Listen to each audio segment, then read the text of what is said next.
Encourager les investisseurs à s'intéresser à l'Afrique du Sud, tel est l'objectif du chef de l'État Cyril Ramaphosa. Dès son investiture, le président de la République a dévoilé ses ambitions pour le secteur économique national, lutter contre la corruption et favoriser l'investissement. Pour ce faire, le pays va accueillir un sommet sur les investissements destiné à attirer 1200 milliards de rand, soit 100 milliards de dollars sur une période de 5 ans. Cette conférence, qui impliquera des investisseurs locaux et internationaux à part égale, ne vise pas seulement à être considérée comme un forum pour discuter du climat des affaires.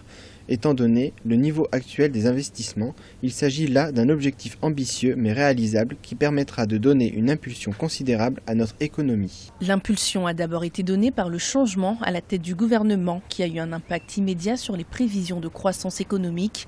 Initialement estimée à 1%, la prévision de croissance pour 2018 pourrait atteindre 2% et passerait à 2,1% en 2019. L'inflation des prix à la consommation a également été impactée puisqu'elle est passée de 4,4% en janvier 2018 à 4% en février. Le rand, la monnaie locale, s'est stabilisée autour de 12 unités par rapport au dollar américain. L'Afrique du Sud a un très fort potentiel, ça c'est clair. Il y a les infrastructures sont là, il y a une certaine vie économique.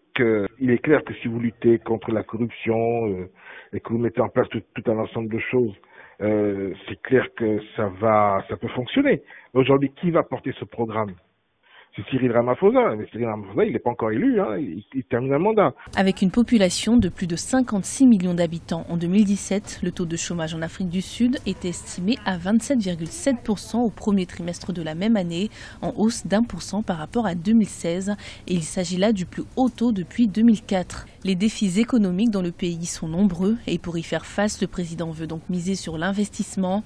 Il a d'ailleurs annoncé qu'il enverrait 4 émissaires en Asie, au Moyen-Orient, en Europe et en Amérique, dans le but de rencontrer de potentiels investisseurs.